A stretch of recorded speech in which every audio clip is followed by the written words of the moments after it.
Bonjour Eric Delizy, tu vas bien? Ça va très bien. Bonjour Gilles. Je te remercie d'avoir accepté cette invitation pour ce témoignage de prestation qu'on a réalisé pour Swageloc il y a maintenant un an environ, juste à l'époque où le Covid commençait à arriver. Là, c'était début mars et puis ça s'est prolongé pendant la période de confinement. Eric, est-ce que tu pourrais rapidement te présenter pour ceux qui ne te connaissent pas et me dire un petit peu qui tu es, ce que tu fais et ce que fait ta société? Très bien. Donc, je suis le dirigeant de l'entreprise Swagoloc Paris, qui elle-même est le distributeur du groupe Swagoloc pour la moitié nord de la France, 6 pays d'Afrique et les Antilles Guyane. Et donc, c'est un métier de distribution de produits et également nous rendons un certain nombre de services comme de l'assemblage de matériel que nous vendons et aussi des audits sur site pour attirer l'attention de nos clients sur un certain nombre de malfaçons ou l'amélioration de certains de leurs process. Ok. Alors, on s'était rencontrés lors d'une journée APM dans les Yvelines et, Tout à euh, fait. et à l'époque, on avait fait connaissance et je t'avais expliqué ce que je faisais rapidement. Est arrivée la période de confinement et tu t'es retrouvé avec des commerciaux en télétravail, Tout à fait. avec des événements physiques et des salons, etc., qui s'annulaient tous les uns après les autres, Tout à et, fait. euh, et des commerciaux qui restaient chez eux et qui ne savaient pas trop quoi faire pour continuer à faire leur travail.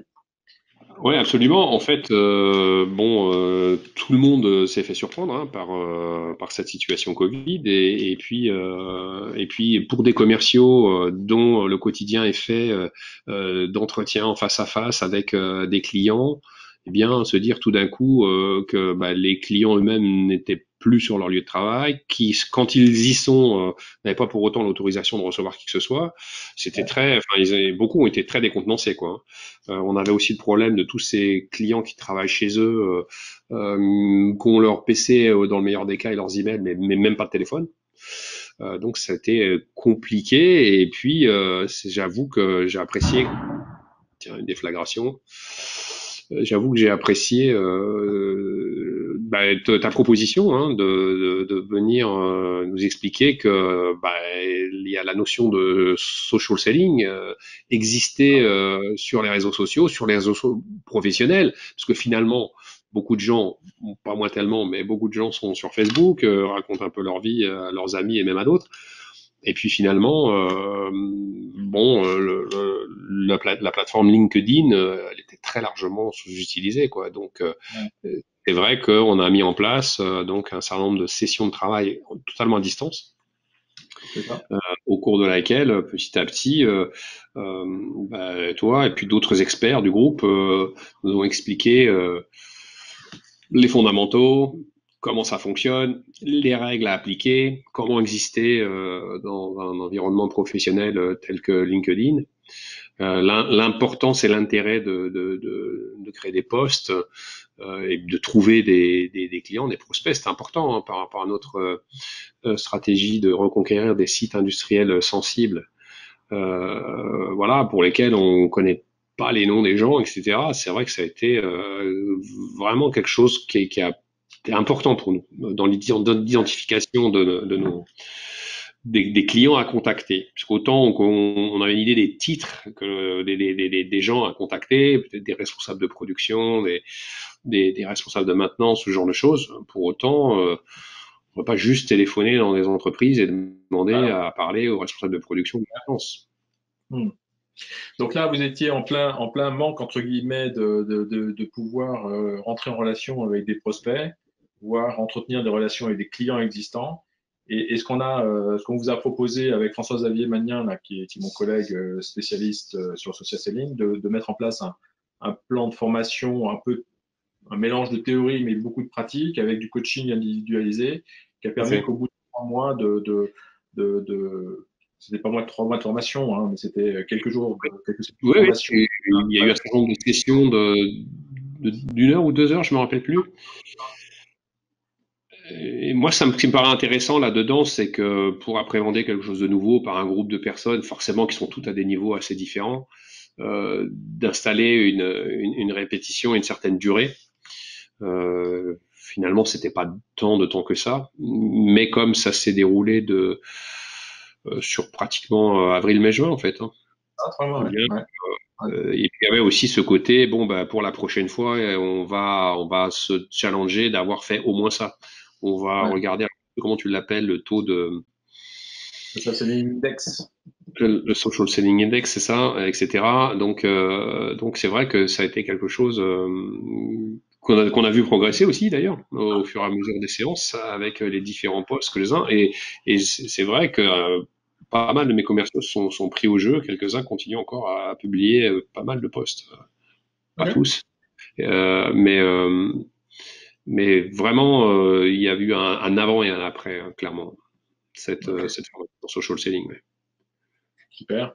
Alors justement, en termes d'après, parce que là, on a compris, les objectifs, c'était de redynamiser, sensibiliser, former et guider les commerciaux à être plus efficaces au niveau prospection en mode confinement et Covid, avec un pitch commercial why efficace qu'ils pouvaient réutiliser sur le profil LinkedIn, mais aussi apprendre à utiliser correctement comment contacter les bonnes personnes, quoi leur raconter, développer son réseau, entretenir ses contacts et idéalement déclencher des affaires. Est-ce que, j'ai envie de trouver une question un petit peu pas brutale, mais est-ce que tu as pu constater effectivement des résultats quantitatifs Complètement. sur l'efficacité commerciale, entre guillemets, que ça peut avoir sur tes équipes?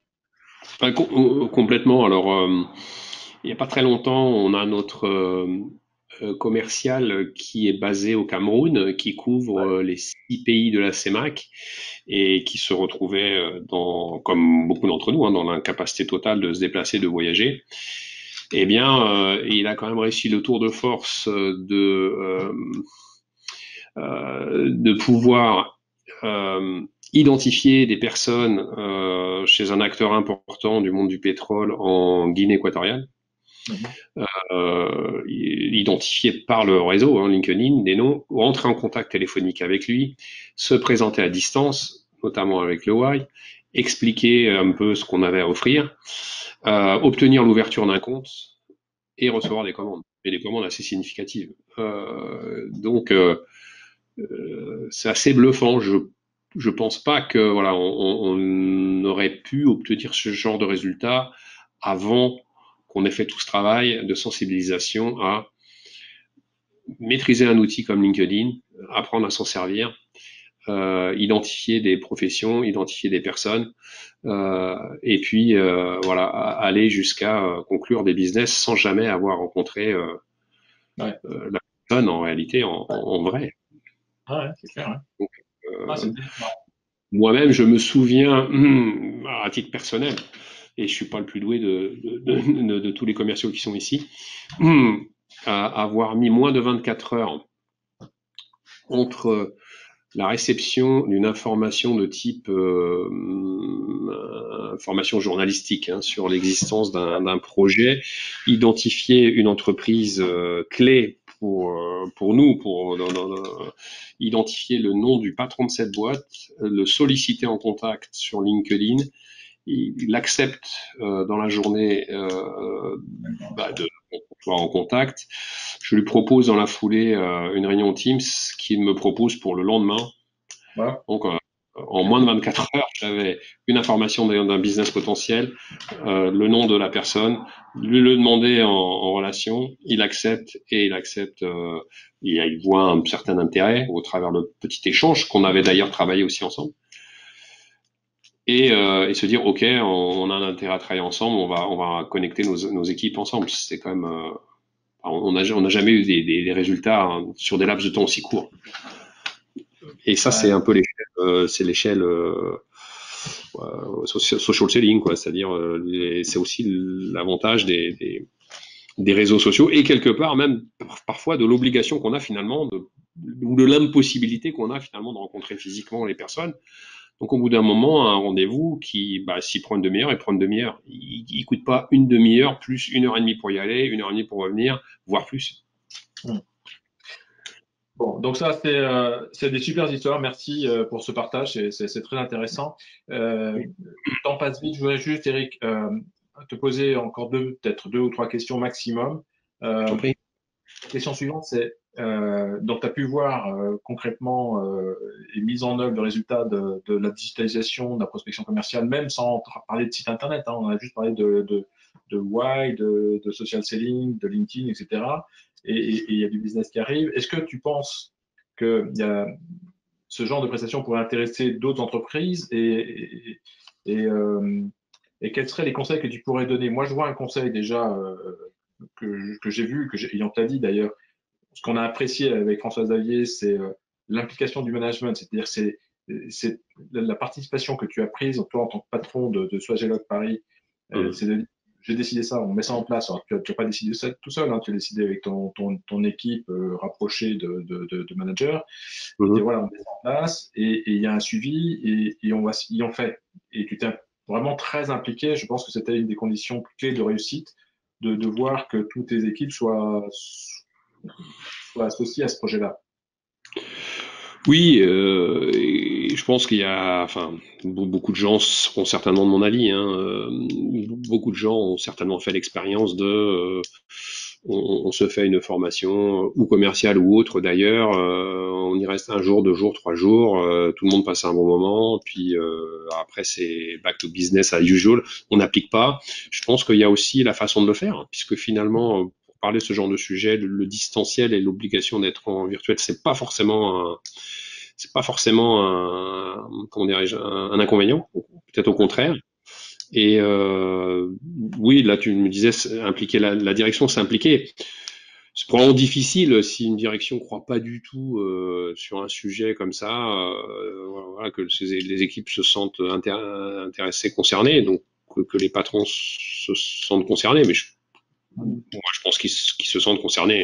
Tout le monde voit bien que le monde a déjà changé, qu'il reviendra plus comme il était avant, Ah, que c'est tout clair. le monde a intégré que bah, il y a plein de réunions qu'on faisait en présentiel qui seront dans le futur des réunions Teams. Ce qui a d'ailleurs un avantage, c'est de pouvoir mettre finalement pas mal de personnes dans la même réunion sans que ça Mhm. coûte tellement. Des gens qui auraient probablement jamais été. Moi, je me retrouve régulièrement dans des réunions avec des commerciaux, j'aurais probablement jamais été dans ces réunions-là. Mhm.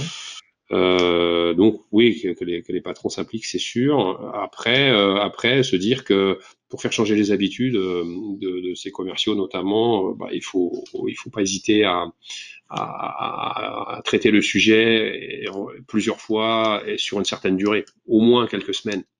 Et ce qu'on avait fait d'avoir, je sais plus si on a eu 6 séances, je sais plus très bien combien de séances on avait eu, mais d'étaler ça dans le temps, à raison de peut-être une par semaine ou une tous les 15 jours, ça a ceci d'intéressant, c'est que bon, chaque fois qu'on se voit, on apprend quelque chose de nouveau, on se dit, on demande l'application, on vérifie, on peut voir des résultats concrets, tout le monde vient avec une histoire, parfois des très belles histoires, dès la Ah période ouais. de formation.